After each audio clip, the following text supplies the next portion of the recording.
And we'll get on as quickly as we can with the press conference. We have, unfortunately, time is a constraint. We have exactly 45 minutes flat. And I'll begin by introducing the people who are at this table, sort of as bookends on the producing core.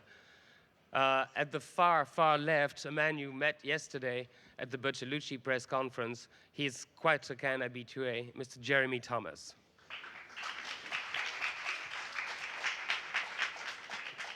Sitting next to me, also the producer of the film, or at least the financier of the film, probably the man who gulps a lot before giving a go-ahead to a film, and the more he gulps, sometimes the better the film. He is also president of the Canadian Academy of Cinema and Television, Mr. Robert Lantos.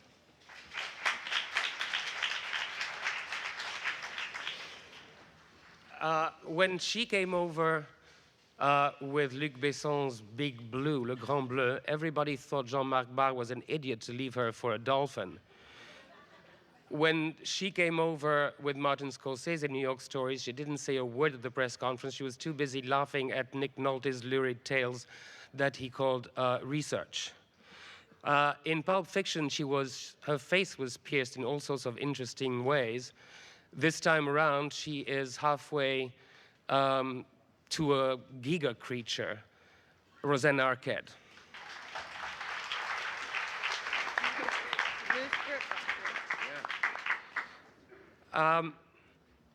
She studied economics and philosophy at the University of Victoria in Canada, but came to comedy via Australia. She was the first Canadian to be accepted at the Australian Academy of Dramatic Arts. You may not know her. This may be the first time you see her in such a heavy-duty role. It certainly isn't the last time. Miss Deborah Unger.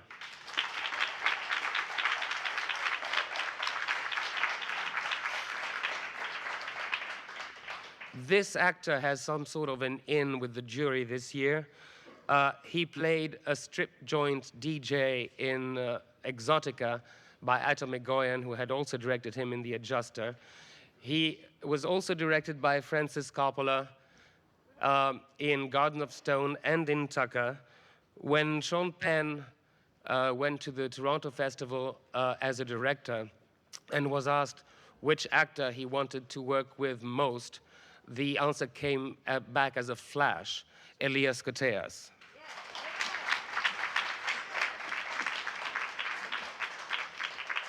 When she first came to our attention in the Miss Firecracker contest, what clinched it for us was, among other things in the performance, the speed at which she delivered dialogue and the twang. Raising Arizona Broadcast News, the firm, have confirmed this. I don't know if I wonder if that's the reason why it is as a mute that she got the Best Actress Award in Cannes and the Academy Award for Jane Campion's The Piano, Miss Holly Hunter.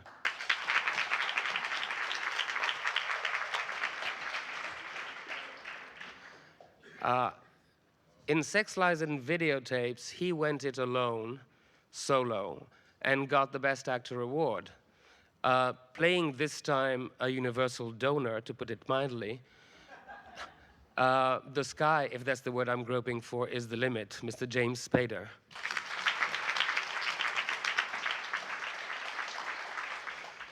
For whoever read Empire of the Sun, it was obvious that this was not just a novel. The autobiographical accent was far too strong. Indeed, he was born in Shanghai. Indeed, he grew up in Shanghai. Indeed, he was interned in a camp. He now lives in England, but you wouldn't know it because he is one of the most elusive writers this side of Thomas Pynchon and J.D. Salinger. So it is with tremendous trepidation, and it is a great honor for us to welcome him today, the author of Crash, Mr. J.G. James Graham Ballard.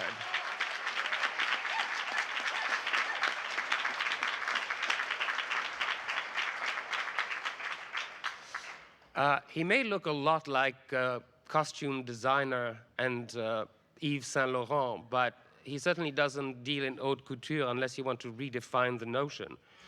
As such films as Dead Ringers and Naked Lunch and The Fly indicate, he is one of the two most twisted brains in cinema today, Mr. David Cronenberg.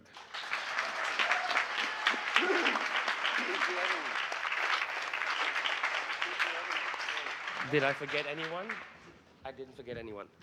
Mr. Ballard, since you're sort of la pochette surprise of this festival and this press conference, you've obviously seen the film, sir. You've seen the film? Yes, I have, and I was tremendously impressed by it. I think it's one of the greatest films on the subject of sexuality, violence, and the world we live in particular the motor car, that I've ever seen. A great movie. Well, did you have any trepidation when you heard that your work was going to be adapted? Usually a writer says, when asked whether the film is faithful, follows the book, they usually say yes, like a mugger follows the victim. Did you have any trepidation initially? Not when I first heard that Jeremy Thomas was interested in making a film of Crash, because he had such a tremendous track record as a producer. He's one of the greatest, certainly at present, the greatest British film producer. And then when I heard that David Cronenberg was interested in directing it, I thought, we're home and dry. This is going to be a masterpiece. And I saw the script. I was very, very happy with it. And a little while later, I saw the movie, and it's a knockout. Did you visit the set at all, sir? No, I didn't. Question here. Yes, good afternoon. It's Bruce Kirkland of the Toronto Sun. Question for David Cronenberg. And this is a twisted brain question. And I'm curious because there's a lot of the familiar themes that one could find in some of your other films over the years, like the allure of metal and machinery, the vulnerability of the human body, the alienation of living in the latter part of this century. And yet, I've never seen any of your films express any of these themes in such an overtly sexual and yet not sensual fashion. And that runs a risk too, I would think. But I'm curious for you to expand on the idea of expressing it in an overtly sexual fashion. Well, I think really in terms of danger in the film, in terms of communicating with the audience, using sex and scenes of sex as an integral part of a film is strangely enough dangerous, because in most films the sex scenes are just a kind of a montage. The movie stops, you have the sex scene, and then the movie continues. And you could take the sex scene out of the film and not change it. And when people see 3 or 4 sex scenes in a row in a film like Crash, thinking of the normal way that sexuality is used in films, people are very confused because they think, well, when is the movie really going to start? But in fact, those scenes are the movie. I mean, they are an integral part of it. During those scenes, all those things that are important in the film are revealed. The evolution of the characters, the narrative, the philosophical meaning is all revealed in the sex scenes, as in the other scenes as well. But I mean, the movie doesn't stop when the sex scenes happen. I mean, that is the movie. And for me, that's really, I think in Videodrome, there's quite a bit of sexuality. For me, it didn't seem, it wasn't even an issue, I must say, creatively for me. It was just a natural part of what this film was, what the exploration of the book was, and I didn't really give it much thought, other than just the normal, the difficulty of making the film. Does that answer your question? FX Feeney, People Magazine, United States. I have a question that could be taken up, I hope, by Mr. Cronenberg or the actors as well, because The film seems so absorbed with pushing beyond fear. At least that's the way I took it.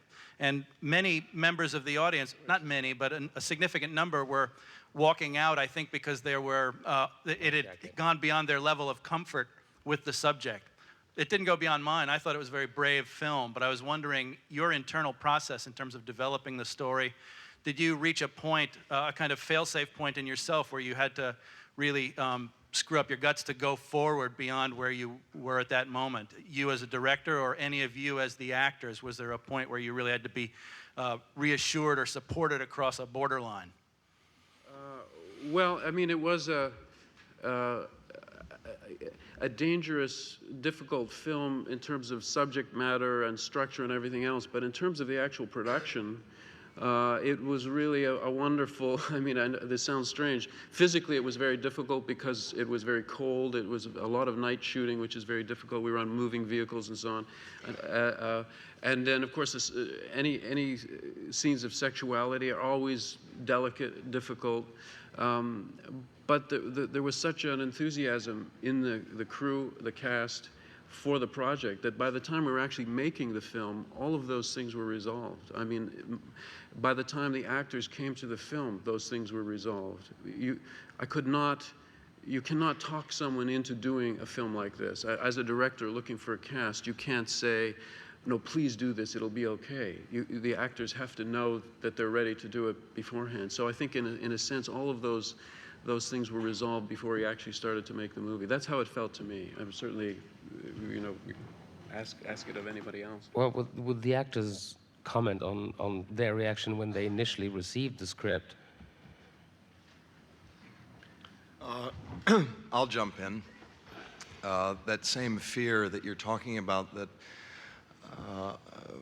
you presumed sent those people out of the theater last night, and I wouldn't be surprised if it was what sent them out, because it was the exact same fear that I felt the first time I read the screenplay, and then had the same feeling again when I read the book, and had the same pervasive feeling as I was making the film.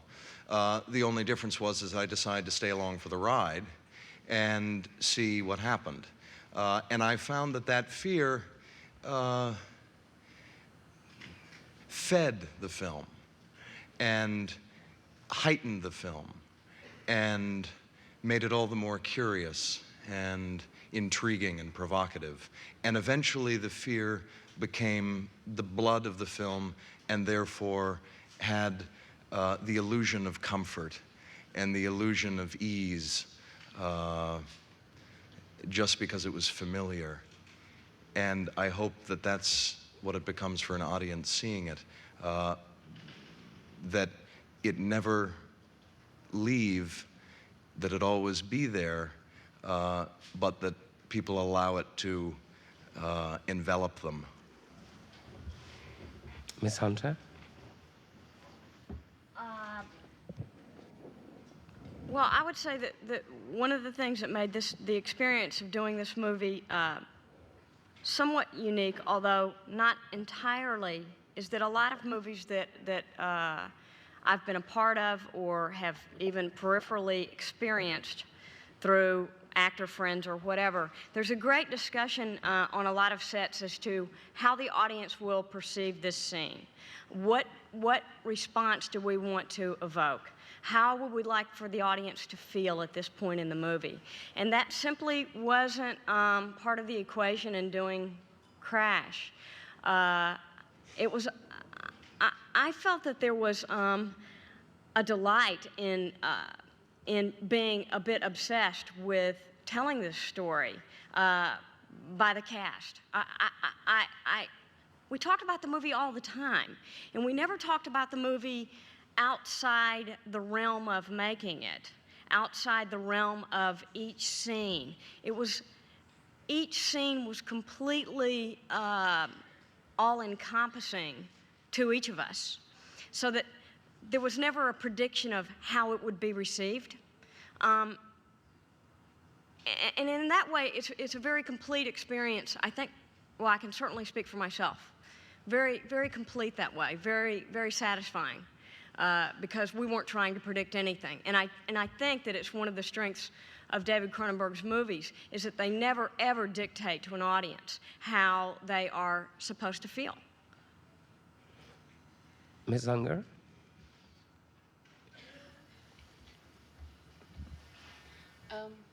No, I do think it was ironic that with such fear-based material, ultimately it became a love-based journey. It was never at any time as threatening or as alienating as perhaps I initially thought it could be. And I agree completely with Holly. The word delightful, it's perhaps an ironic word to extract, but it was a really delightful experience. And I personally was not perhaps predisposed to such a journey. And so I had no idea how I would respond. And I didn't have any reference points other than the immediacy of those involved and the interdependent evolution of each day, each scene. I think in retrospect, some things kind of do surprise me because it really, it was an immediate and very organic and different experience, but ultimately safe and, once again, ironically delightful. Rosanna? For me, it was really interesting the script was amazing, and because to play people that were desensitized and needed to find another way, sexually, in any way, I wanted to work with Holly Hunter, who's one of my favorite actresses, and Cronenberg, of course, and I enjoyed playing someone who wore her scars on the outside, very raw. Elias? My heart's, well, first of all, the fact that I didn't have to audition was good enough reason. But no, I'm just being silly. Well, I felt pretty exhilarated when I first read it. I read 4 pages. I loved it so much I put it down because I didn't want it to end. Having 2 months to prepare is a treat. And I've been an admirer of David's films since I became interested in films. And the idea of working with him and the actors that are involved was just, it can't be a better situation. It doesn't get better than that. There were other times, there were nights that I would go home and I would feel tremendously guilty. And my goodness, what are my parents going to think about what I'm doing? But it was just a lot of passion, love for the work. You learn your dialogue and you hope to God that on the day you feel connected. So you listen to a lot of different music. Makes you, you know, blah, blah, blah, blah, blah, blah, blah. There's a question over there. Here. Matti Paunio from Finland. I have a question for Mr. Cronenberg. When I reread Mr. Ballard's brilliant book recently, I found it very fast, neurotic, and noisy. But you have decided to interpret the book into a film which is slow, even meditative, and quiet. And I'd like to know what's in the back of this decision. If you think the film is quiet, they probably had the sound turned down too much in the theater. Well, I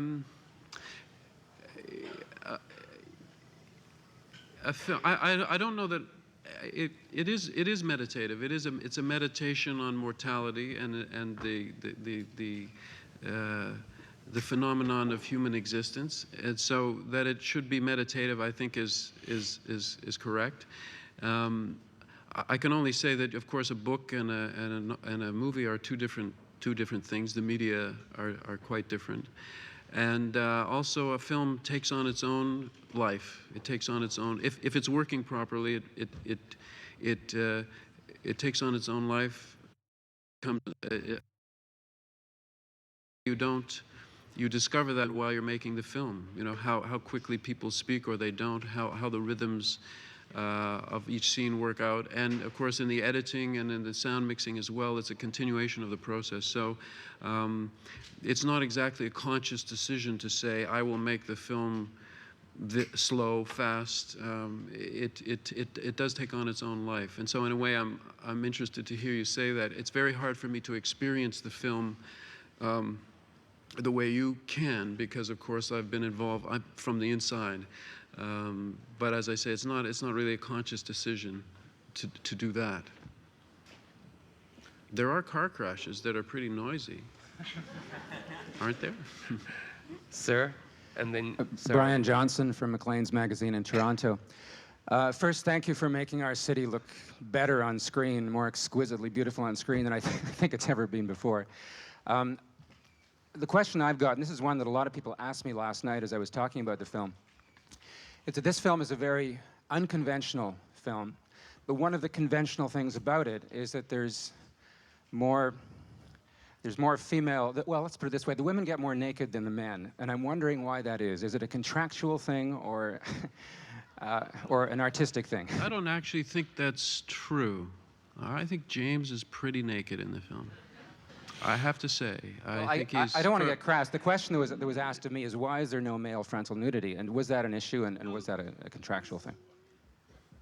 No, I don't think it was ever a question, really. I mean... I can address that. He can address that. I think that has more to do with geography than anything else. In most of the scenes, we were fucking, and when you're fucking, you don't see the penis.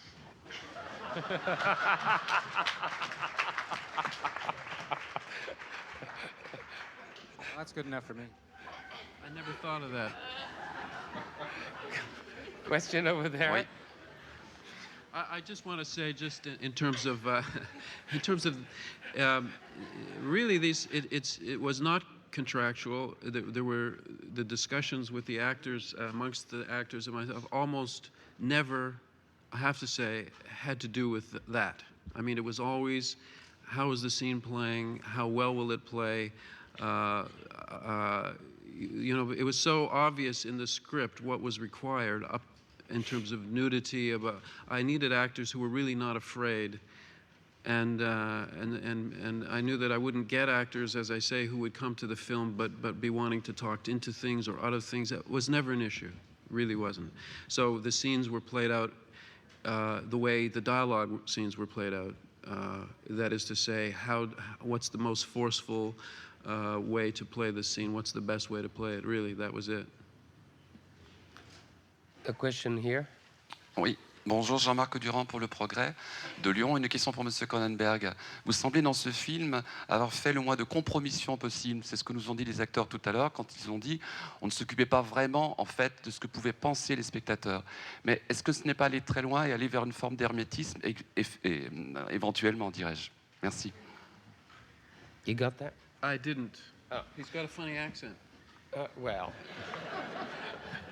The question is a sort of follow-up on what Holly Hunter said, that the gentleman feels that there's no compromise whatsoever, that whatever you will discuss on the set never comprised how the audience would feel. The conversation was very much inside the set, confined to the making of the film. Yes.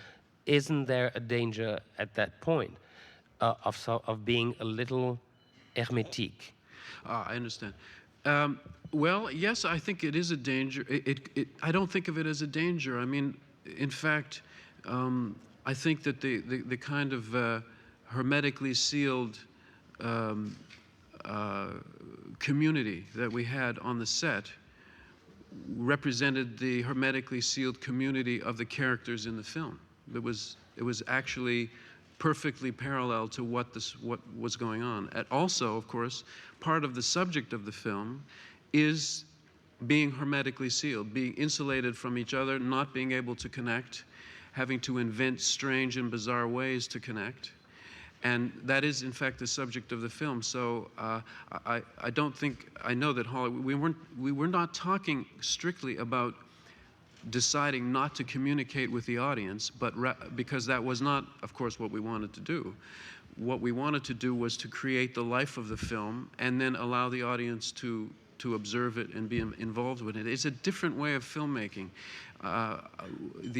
The traditional way, sometimes when it goes wrong, is like product development, you know? It's like developing a new kind of a toaster. You know, it's you go out, you test it. The way it is traditional to do screenings, and then you reshoot the film, because in a way it's like letting the audience tell you what film they want. But if you do that, then you can only meet their prior expectations. You can't take them someplace new that they don't anticipate. I don't think the audience, I mean, there is a new sense of interactive art forms now with the internet and so on, where the audience is involved in creating a game or something. But to me, that's not the way art itself works. I think you need to lead the audience to some place that you yourself are discovering. It's quite a different process. And I think really that's what was involved. Yeah, and I'd like to add to that and just say that I do think that if you are aspiring to make something artful, something that is an artistic statement, you are paying homage to a point of view, a singular point of view, and that is what you stay true to. Now, when we were making this movie, I felt that we were discovering the movie as we were making it. I mean, we've talked about this before already at this press conference, but there were lots of elements and relationships and evolutions about this movie that we didn't know when we began, and we wouldn't know halfway through. So there would be no way that we could possibly try to manipulate an audience when what we were trying to do was discover the movie. I think it's a provocative movie, not a manipulative one.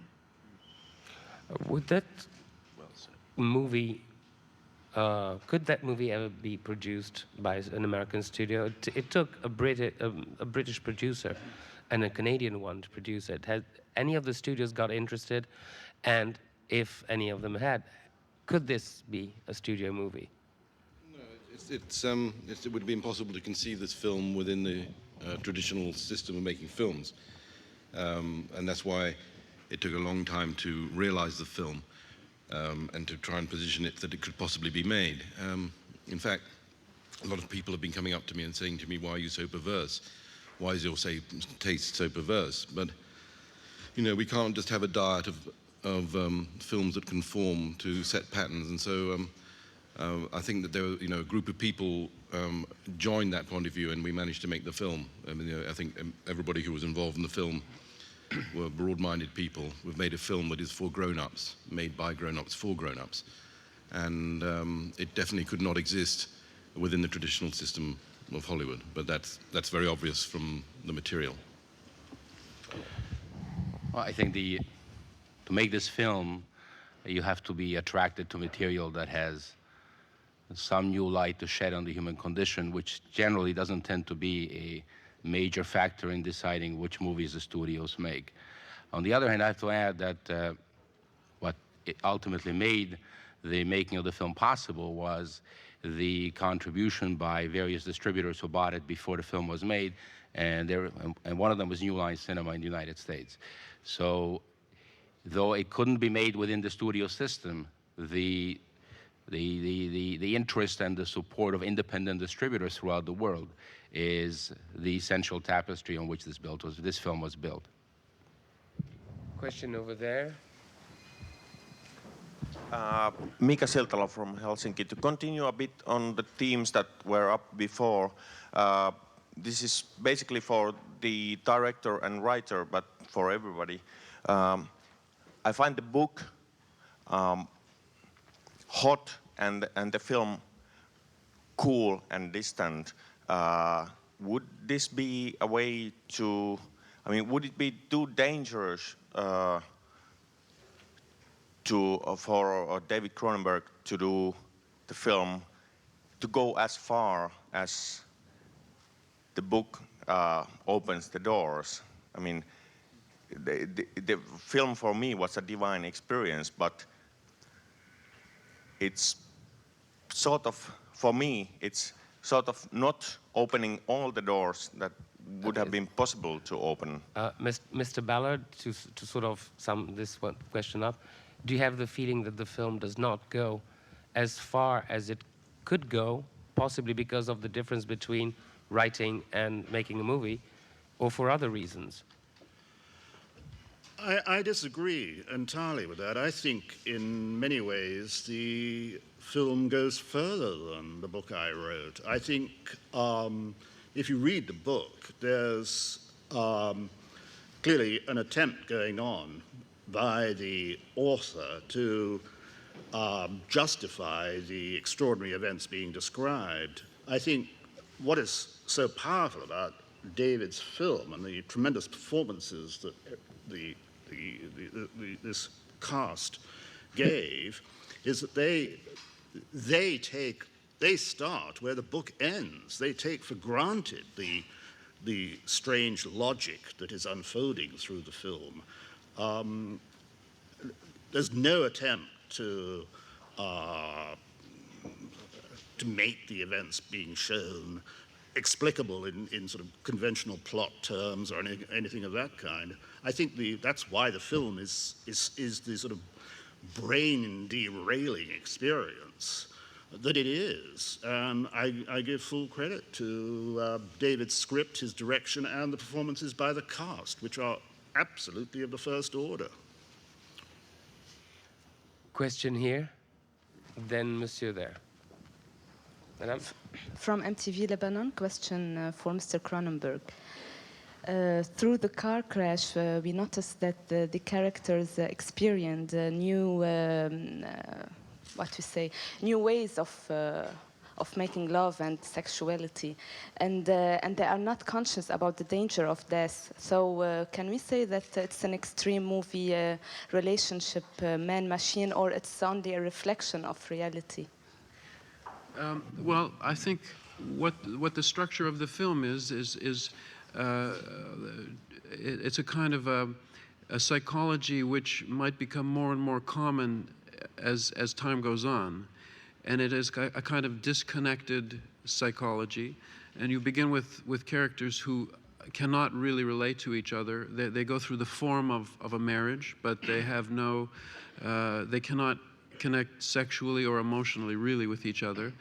But they do discover by accident through a car crash and through meeting other people who've gone through the same process that there is a way to bring themselves back to life in a bizarre way, that they find that there is a new kind of emotionality, a new kind of sexuality that they're experiencing, quite to their own surprise, and that they become involved with a group of people who are in a very informal way, a kind of almost unconscious way, pushing further to explore what this accident, in literally and metaphorically, has revealed to them.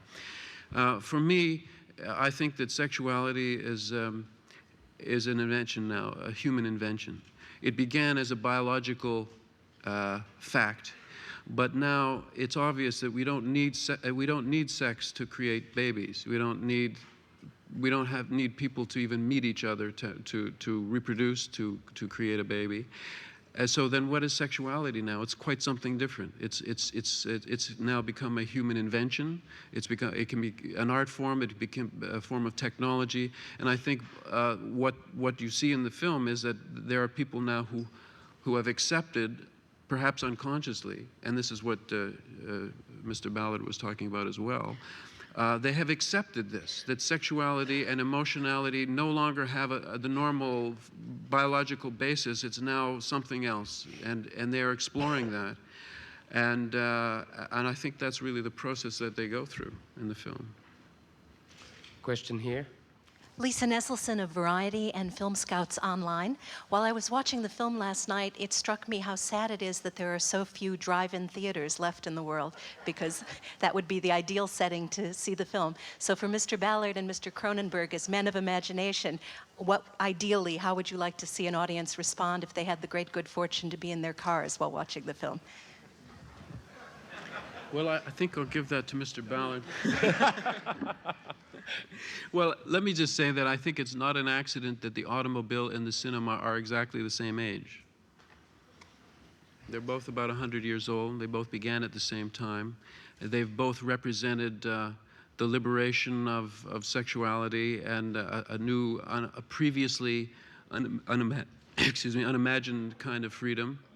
And they both have compressed time, our understanding of time and space and reality. So I think they're very interconnected. Beyond that, I don't know if I want to say. Mr. Ballard?